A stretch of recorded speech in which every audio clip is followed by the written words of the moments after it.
अध्ययनरत नवम श्रेणी छात्र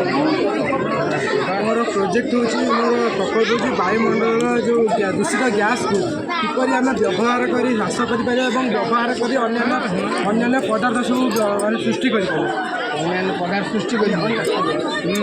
वायुमंडल जो विशुद्ध गाड़ी मोटर सब चलला बेलू विभिन्न गैस बाहर यथा carbon monoxide methane nitrogen oxide अन्य विषाक्त गैस बाहर से गैस को आम फैन साहय रास्ता कड़े जब फैन लगे किसी मात्रा लगे पारे पूर्ण मात्रा अवश्य आम विशुद्ध न करें भी किसी मात्रा विशुद्ध कर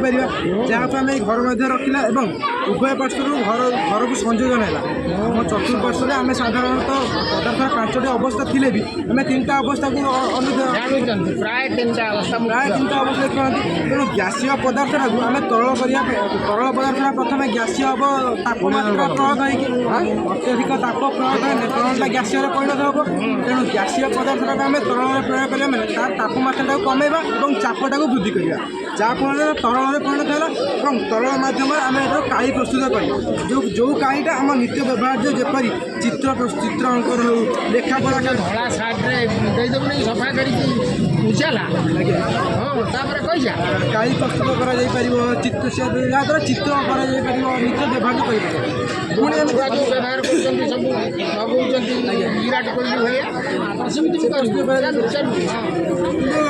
ए मन प्रश्न केवल जो धुआं द्वारा केवल काई प्रस्तुत कर विद्युत शक्ति उत्पन्न कर विद्युत शक्ति आ जो धुआं एगुड़ा सब आलोक नवीकरण योग्य संबल हेले विद्युत शक्ति मनुष्य जहाँ नवीकरण अयोग्य संबल यहाँ आम व्यवहार कर आम धारणीय विकास अर्थात धारणीय विकास कहले आम निजे व्यवहार करने सहित आम आगामी पीढ़ी पर संचय कर रखिए बढ़िया बुझे निमाई गुरुजी पढ़ु निमाई गुरुजी किए बहुत डाउट क्लियर है धारणीय विकास हेबा द्वारा आम ये जी विद्युत शक्ति हो कि जी सब व्यवहार कले आमर व्यवहार हाँ सहित आम आगामी पीढ़ी पर संचय कर रखिए जहाँ से व्यवहार कर निज व्यवहार कर